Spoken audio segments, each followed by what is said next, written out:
Long before the fancy dinners and the beautiful streets, Italy was a wild frontier of warring tribes and aggressive land grabs. It's a place that has been fired, rebooted, and reinvented more times than a Silicon Valley startup.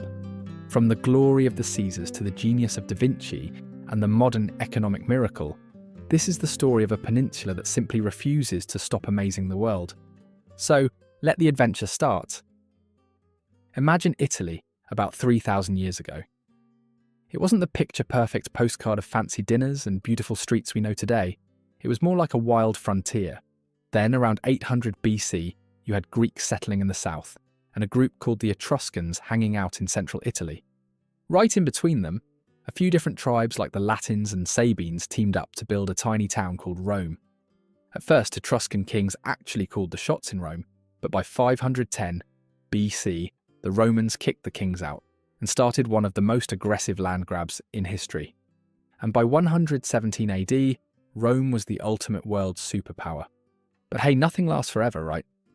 By the 400s, the empire was really struggling to keep it all together. It split into two pieces, and soon enough tribes from the north came knocking and took down the last emperor in the west. Then, for the next 1,000 years, Italy looked like a messy patchwork quilt. It wasn't one country at all. Instead, it was just a bunch of tiny territories and city-states constantly fighting or trading. But that constant competition was actually a good thing for art, because cities like Florence, Venice, and Genoa were so obsessed with outdoing each other that they paid for the world's greatest thinkers to get to work. That gave us the Renaissance, where legends like Giotto, Leonardo da Vinci, and Michelangelo basically reinvented art and science for the entire world. Fast forward to the 1800s. And Italy was still just a collection of separate pieces. That is until Napoleon showed up and basically forced everyone together for a little while.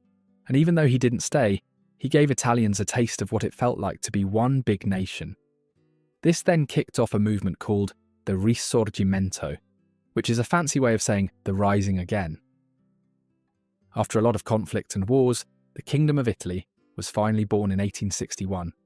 Right at the time, Victor Emmanuel II of Sardinia was proclaimed the King of Italy.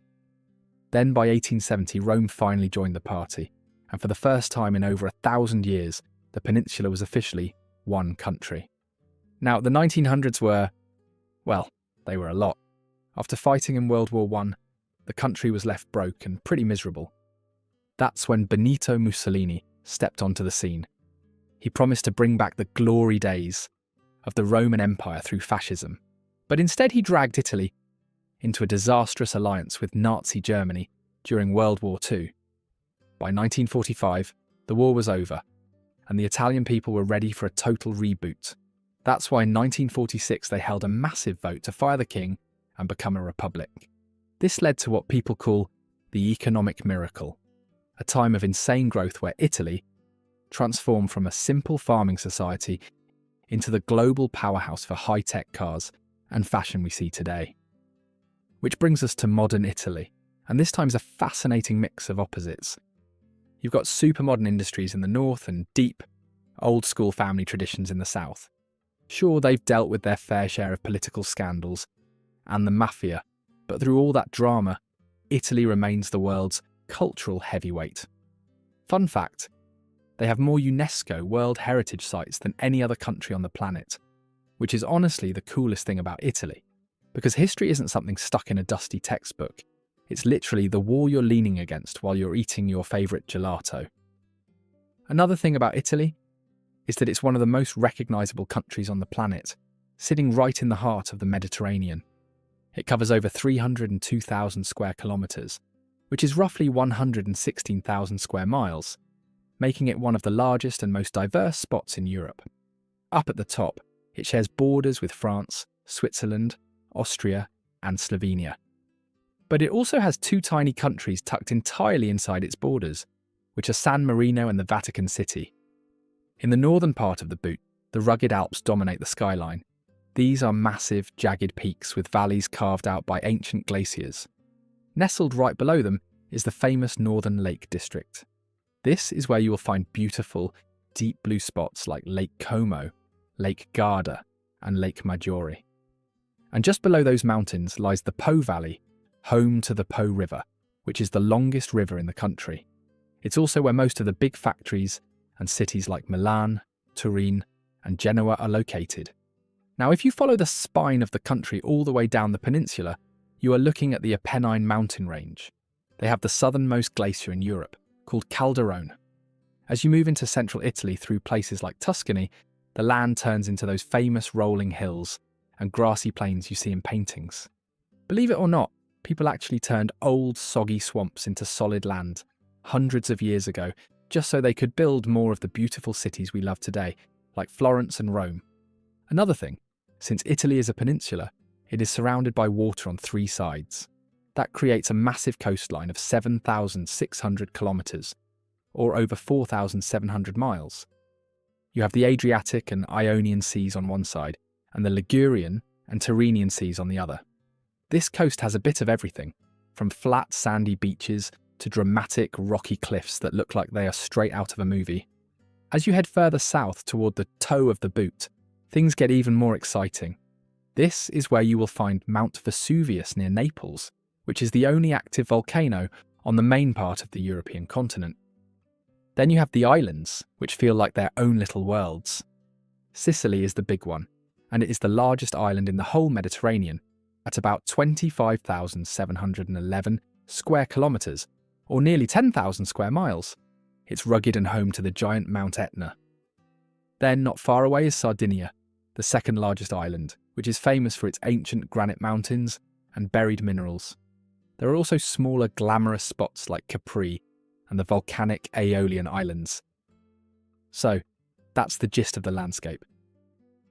But what about the economy and politics?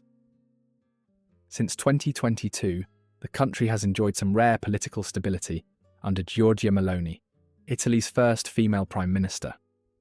Her team should be in power until at least 2027, which is a big deal for a country that usually changes governments pretty quickly. But even with that stability, Meloni has warned her team to brace themselves because 2026 is looking even tougher than 2025. So why the warning? Well, the economy is trying to grow while carrying a very heavy backpack of debt.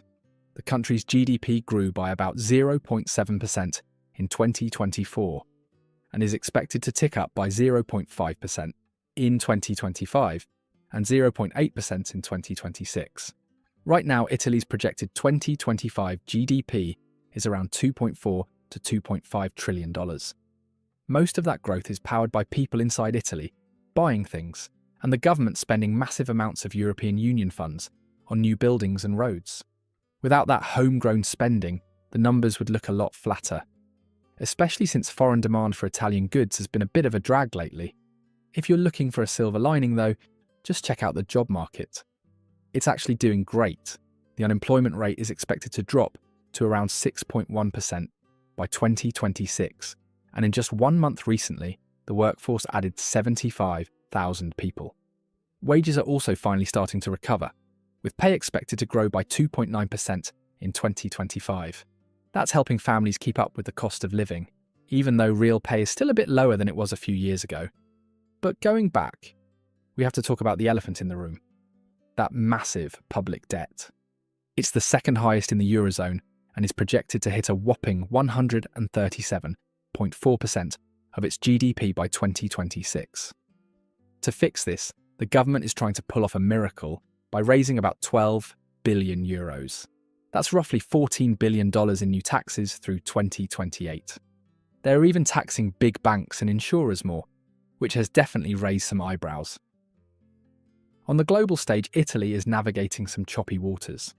Between trade arguments with the US and a slower economy in China, Italian exports have been on a total rollercoaster. Plus, the euro is getting stronger against the dollar, which makes those cool Italian products a bit more expensive for Americans to buy. One thing helping everyone breathe easier, though, is that inflation is finally cooling off. Italy's inflation rate hit a low of 1.1% recently, which is much better than most of its neighbours. A big part of that is thanks to energy prices dropping. For example, Brent crude oil is expected to fall from about $80 a barrel down to $61 by 2026. Even with a tough year ahead, Italy is still a major player, securing a high-profile visit from India's Prime Minister Modi in 2026. Like Maloney says, it's an extraordinary nation that always finds a way to amaze the world. So, let's take a closer look inside, shall we? As of 2025, Italy is home to about 59 million people. While about 90% of them identify as ethnic Italians, the country is actually a bit of a melting pot with influences from North African, Albanian, German and Austrian groups, especially near the borders. Now, if you travel through the country, you will hear Italian everywhere. But it is not just one language. While over 99% of the people speak Italian as their native tongue, Italy is a land of dialects. You have Neapolitan, Sicilian, Venetian, and even Milanese. It is so diverse that someone from the far north might actually struggle to understand a deep dialect from the far south. But what really holds everyone together? It's the family. In Italy, family doesn't just mean a mom, a dad, and 2 kids living in a house. We're talking about the whole crew, grandparents, cousins, aunts and uncles, all staying super close.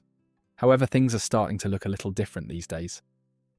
Italians are waiting much longer to say, "I do," with women usually getting married around age 31 and men around 34. That's about 7 years older than people were in the 1970s. Because more people are focusing on their careers and college, Italy now has one of the lowest birth rates in the world. Another huge part of life is religion, which makes total sense when you realise Vatican City is sitting right in the middle of Rome. About 75 to 80% of the people identify as Christian, mostly Roman Catholic, though only about a third of them are actually at church every Sunday. Besides this, one of the coolest things about the Italian lifestyle is how much they love their public spaces. Even with everyone owning a smartphone, young Italians still head to the piazza, the big town square, every single night. They also love going to the movies, listening to the radio, and reading the newspaper, though they're actually less likely to play sports or read books than some of their neighbours in Europe. And while they're generally happy with their friends and family, things can be a bit stressful in the south, where jobs are harder to find and the economy is a bit bumpy. And then, of course, there's the food. To really get Italy, you have to eat your way through it. Their recipes are like a history book on a plate. The ancient Etruscans gave them grain and focaccia, the Greeks brought herb-cooked fish, and groups from North Africa introduced things like rice and citrus. What's on the menu usually depends on where you're standing. In the north, you'll find lots of butter, rice, and creamy sauces, like the famous meat-based bolognese. In the south, it's all about olive oil, tomatoes, and spicy flavours. Plus, have you ever noticed how fun the pasta names are? Spaghetti means little strings, penne means feathers, and orecchietta means little ears. Besides pasta, Italy's also a paradise for wine, with famous bottles coming from every corner of the country. But Italians don't just make dinner, they make masterpieces. This country has basically been the world's art director since the Renaissance. It's home of legends like Giotto, Michelangelo, and Da Vinci. Which I mentioned earlier, that creative spark moved right into the 20th century with high fashion, making Milan the global capital for brands like Gucci, Prada, and Versace. Even the music and stories are legendary. This is the birthplace of opera, and the musical notes we still use today. From the booming voices of Luciano Pavarotti and Andrea Bocelli, to gritty, famous movies by directors like Federico Fellini, Italy has always known how to put on a show. Their writers have been winning Nobel Prizes for a long time, starting way back with the poetry of Dante and moving into modern stories that people all over the world love. At the end of the day, Italy is a place that finds a reason to celebrate everything. So if you could invent a new pasta shape and name it after a piece of Italian history, what would it be called and what would it look like?